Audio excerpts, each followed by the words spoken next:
નમસ્કાર મિત્રો, આજે સીધું ને સટના આ એપિસોડમાં આપણે રાહુલ ગાંધી ક્યાં જાય છે, ક્યાં નથી જતા, વિદેશ યાત્રાએ જાય છે અને કેમ જાય છે એના પર નજર રાખવા માટે બીજેપીના આઈટી સેલને જાણે કે કામ સોંપાયું હોય એવું લાગ્યા વિના રહેતું નથી. અને સાથે સાથે ઉદ્યોગપતિ મુકેશ અંબાણી એમની ચેનલને પણ એમાં ખાસ રસ છે, એટલે એ અમિત માલવિયા બીજેપીના આઈટી સેલના જે વડા છે એ સતત રાહુલ ગાંધી વિદેશ જાય એટલે જાણે કે કોઈક ગુપ્ત કામે જતા હોય, કોઈક છુપા કામે જતા હોય, દેશ વિરોધી કામે જતા હોય અને એમની એ મુલાકાત રહસ્યમય હોય એવા ટ્વીટ કર્યા કરે છે. પોતાના પક્ષની ચિંતા કરતા નથી. વાજપેયી સરકારમાં કેબિનેટ મંત્રી રહેલા ડોક્ટર મુરલી મનોહર જોશીએ નરેન્દ્ર મોદીની સરકારની ધૂળ ધાણી કરી નાખી, એની ચિંતા એમને નથી. નરેન્દ્ર મોદીને જમ્મુ કાશ્મીર, હિમાચલ પ્રદેશ, ઉત્તરાખંડ એમાં જે પૂર આવ્યા છે અને લોકો છે ને મોટી સંખ્યામાં અસરગ્રસ્ત થયા છે, કેટલાક લોકો માર્યા ગયા છે, એની ચિંતા નથી. કારણ કે કઈ ટ્વીટ અમે આજ સુધી જોયું તો એમાં એમણે નરેન્દ્ર મોદીએ કર્યું નથી. અને એમને આઈટી સેલના માણસો એ રાહુલ ગાંધી મલેશિયામાં ક્યાં છે અને એની તસવીરો શેર કરે છે. હકીકત એ છે કે રાહુલ ગાંધી દુનિયાભરમાં ક્યાંય પણ જાય તો એમને સિક્યોરિટી પ્રોવાઈડ કરેલી છે, બંધારણીય હોદ્દા ઉપર છે, લીડર ઓફ ધ ઓપોઝિશન છે, એટલે એમનું લોકેશન એ હોમ મિનિસ્ટ્રી પાસે હોય છે. એટલે હોમ મિનિસ્ટ્રી આ માહિતી લીક કરે છે. એટલે કે અમિત શાહ આ માહિતી કેમ લીક કરી રહ્યા છે અને કાલ ઉઠીને રાહુલ ગાંધીને વિદેશમાં કંઈક થશે તો એના માટે જવાબદાર અમિત માલવિયા અને અમિત શાહ એ ગણાવા જોઈએ એવું બહુ સ્પષ્ટપણે અમને તો લાગે છે. રાહુલ ગાંધી મલેશિયાના લેંગકોવિલ ક્ષેત્રમાં જોવા મળે, એમની તસવીરો અમિત માલવિયા શેર કરે છે અને સાથે સાથે લખે છે, સરકેસ્ટિકલી વ્યંગમાં લખે છે કે બિહારની ગરમી અને ધૂળ એનાથી કોંગ્રેસના યુવરાજ એમને છે ને તકલીફ થઈ હશે, એટલે એ હોલિડે ઉપર મલેશિયા ઉપડી ગયા છે. અરે ભાઈ, યુવરાજ તો તમારે નરેન્દ્ર મોદીને કહેવા પડે એમ છે કે જે માણસ એની ગરીબીના રોદડા રડ્યા કરતો હતો, જે માણસ હું ગરીબીમાંથી આવ્યો, હું છે ને ચા વેચતો હતો, ચા વાળો હતો, જ્યારે ત્યાં વડનગર રેલવે સ્ટેશન નહોતું ત્યારે ચા વેચતા હતા એ ભાઈ, એમ હવે તો જગ જાહેર થઈ ગયું છે, જે અત્યારે 10 લાખ રૂપિયાનો કોટ પહેરે છે, 8,500 કરોડ રૂપિયાનું પ્લેન વાપરે છે, વિદેશી પેન વાપરે છે, વિદેશી ચશ્મા વાપરે છે અને સ્વદેશીની વાતો કરે છે. આ માણસ એ યુવરાજ કહેવાય. અમિત માલવિયા અને રવિશંકર પ્રસાદ એમને કદાચ કોઈક હોદ્દા જોઈતા હશે, મોદીની નજરમાં આવીએ અને કંઈક મંત્રી પદ મળી જાય, કંઈક પાછા આપણે છે ને હતા એવા હોદ્દા ઉપર આવી જઈએ એવી એમની કદાચ અપેક્ષા હોય, એવું બની શકે. રાહુલ ગાંધી તો જ્યારથી જન્મ્યા છે ત્યારથી જ એ તો યુવરાજ જ છે અને પ્રાઇમ મિનિસ્ટરના ઘરમાં જન્મ્યા છે, પ્રાઇમ મિનિસ્ટર દાદીમાના ઘરમાં જન્મ્યા છે, પ્રાઇમ મિનિસ્ટર પિતાના ઘરમાં જન્મ્યા છે, અને છતાં એની સાદગી એ આખા દેશ અને દુનિયાએ જોઈ છે. કન્યાકુમારીથી કાશ્મીર સુધીની પદયાત્રા એણે કરી. ભારતીય જનતા પાર્ટીના નરેન્દ્ર મોદીમાં તાકાત છે, કે કન્યાકુમારીથી કાશ્મીર સુધીની પદયાત્રા કરે. એ તો કન્યાકુમારીમાં વિવેકાનંદ કેન્દ્રમાં કેમેરાની સાક્ષીએ ઈશ્વરનું ધ્યાન ધરે છે. અને ખરી હકીકતમાં તો એ જ્યારે મતદાન થઈ રહ્યું હોય છે ત્યારે ત્યાં મેસેજ પહોંચાડે છે, જાણે કે લોકોની સિમ્પથી મેળવવાની કોશિશ કરે છે. અને વિમાનોમાં ફરે છે અને મેં કહ્યું એમ મોંઘી દાટ વસ્તુઓ વાપરે છે. ખોરાક પણ મોંઘો દાટ હોય છે. અને વડાપ્રધાન તરીકે એ જે કંઈ કરે છે એ ભારતના નાગરિકોના પૈસાથી કરે છે. રાહુલ ગાંધી ધારો કે કેટલાક લોકોને એડોપ્ટ કરે છે. તમને ખ્યાલ છે હમણાં જમ્મુ કાશ્મીરમાં શેલિંગમાં જે પરિવારોના છોકરાઓ અનાથ થયા, પાકિસ્તાન તરફથી જે શેલિંગ થતું હતું એમાં એ છોકરાઓને એણે એડોપ્ટ કર્યા અને એમને ગ્રેજ્યુએશન સુધી કે પ્રોફેશનલ કોર્સ સુધી ભણાવવાની જવાબદારી એ રાહુલ ગાંધીએ લીધી છે. નરેન્દ્ર મોદીની એ તો જવાબદારી હતી હકીકતમાં તો, પણ રાહુલ ગાંધી પોતાના ગાંઠના ગોપીચંદ કરે છે. એ દુનિયાભરમાં લેક્ચર આપવા માટે જાય છે, યુનિવર્સિટીઓ એને બોલાવે છે. આ વોટ્સઅપ વિશ્વવિદ્યાલયના કુલપતિ નરેન્દ્ર દામોદરદાસ મોદીને કોઈ બોલાવતું નથી. એ રીતે એ તો વિદેશોમાં ફોટો સેશન માટે જાય છે. અને આ અમિત માલવિયાના ટ્વીટના જવાબમાં એક શેખ શફીક અંસારીએ મોદીના જે ફોટોગ્રાફ, વિદેશમાં પડાવેલા ફોટોગ્રાફ એમણે છે ને ટેગ કર્યા છે અને એમાં લખ્યું છે કે રાહુલ હોલિડે પર જાય તો મિસિંગ. કારણ કે આ શબ્દ પ્રયોગો એ અમિત માલવિયા વારંવાર વાપરે છે, એટલે એ લખે છે કે રાહુલ હોલિડે મનાવવા જાય તો એ મિસિંગ. અને મોદી ફોટોશોપ માટે 20 દેશોના પ્રવાસે જાય તો એ વિશ્વગુરુ. વાહ ભાઈ વાહ, કેવો ખેલ છે. અને આ બધા જ સમાચારો, અમિત માલવિયાના ટ્વીટના સમાચારો એ સૌથી પહેલા જો કોઈ ચેનલ આપતી હોય અથવા તો ન્યૂઝ પ્લેટફોર્મ આપતું હોય તો એ છે ન્યૂઝ 18. ન્યૂઝ 18 એટલે મુકેશ અંબાણી, રિલાયન્સ ઇન્ડસ્ટ્રીઝના ચેરમેન મુકેશ અંબાણીની આ ચેનલ છે. અને મને ખબર નથી કે મોદીને આટલા બધા રાજી કરવા માટે આ બધા સમાચારો આપે છે. વારંવાર સમાચારો આપ્યા છે. એમણે 7 સપ્ટેમ્બર 2025 રોજ એટલે કે આજે આ સમાચાર આપ્યા છે અમિત માલવિયાના ટ્વીટના. અને એના પહેલા 15 માર્ચ 2025 રોજ અમિત માલવિયાના ટ્વીટના અને રવિશંકર પ્રસાદના સમાચાર રાહુલ ગાંધીના વિયેટનામ કેમ વારંવાર જાય છે? ભાઈ વારંવાર જાય છે તો તમારી પાસે છે ને એનું તંત્ર. રાહુલ ગાંધી જ્યાં પણ જાય છે એના ઉપર હોમ મિનિસ્ટ્રીની નજર રહે છે. અને રાહુલ ગાંધી એ રાષ્ટ્ર વિરોધી જો પ્રવૃત્તિ કરતા હોય તો એમની સામે એક્શન લેવા માટે તમારી પાસે પૂરતી સત્તા છે. રાહુલ ગાંધી એવા કોઈ દેશદ્રોહી કામો કરવાના નથી. વિદેશમાં જઈને પણ એ સાચી વાત કહે છે. અને પેલા સોરોસ ની સાથેના એમના નિકટના સંબંધોની વાતો એ ભારતીય જનતા પાર્ટી વાળા બહુ ચલાવે છે. સોરોસ અને ચીન સાથે રાહુલ ગાંધીનો સંબંધ જોડે છે. સોરોસની સાથે, સોરોસ અમેરિકાના છે અને એમની સાથે રાહુલ ગાંધીના સંબંધો જોડે છે. તો જે જ્ઞાનના બુઠ્ઠાઓને ખબર ના હોય એમને મારે કહેવું જોઈએ કે સોરોસને સૌથી પહેલા ભારતમાં વાજપેયીના યુગમાં, વાજપેયી જ્યારે પ્રાઇમ મિનિસ્ટર હતા ત્યારે એમને તેડાવવામાં આવ્યા હતા.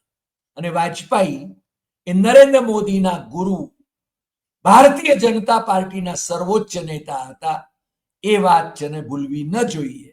અને એ સોરોસ એ ડેમોક્રેસીની ધારો કે વાત કરતા હોય ને વાજપેયીના વખતમાં આવ્યા હોય તો અમને એમાં કશું ખોટું લાગતું નથી.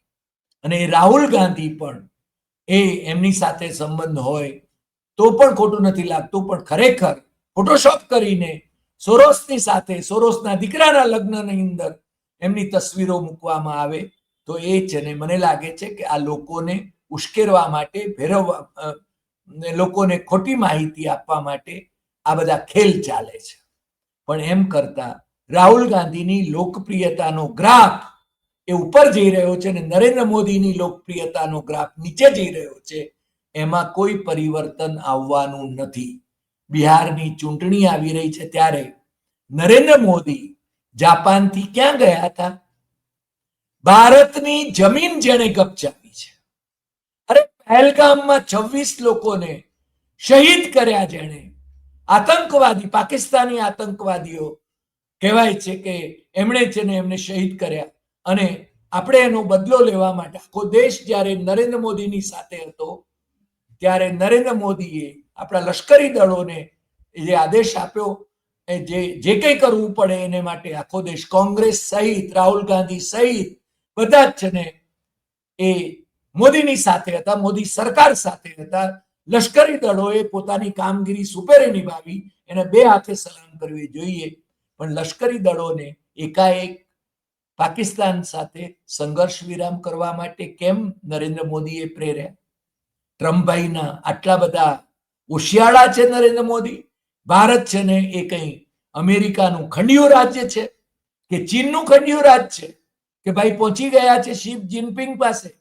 જે શી જિનપિંગે પાકિસ્તાનને ઓપરેશન સિંદૂરની અંદર એનું 80% યુદ્ધ એ છે ને ચીને લડ્યું છે પાકિસ્તાન વતી. એ શી જિનપિંગના એની સોડમાં ઘૂસે છે નરેન્દ્ર મોદી અને આપણને ઉપદેશ કરે છે. એમ ભારતીય જનતા પાર્ટી આપણને ઉપદેશ કરે છે, દેશભક્તિના પાઠ શીખવે છે, સ્વદેશીના પાઠ શીખવે છે.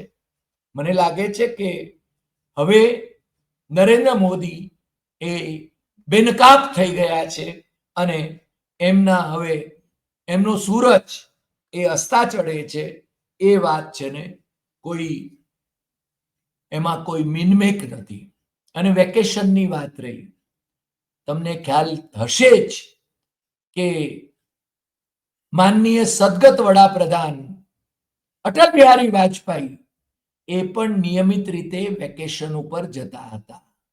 વેકેશન ઉપર જવું એ રાજનેતાને અધિકાર છે. નરેન્દ્ર મોદી તો આખી દુનિયામાં વેકેશન ઉપર ફરે છે. શું કરે છે જઈને ભાઈ? ભારતના હિતમાં શું કર્યું એમણે?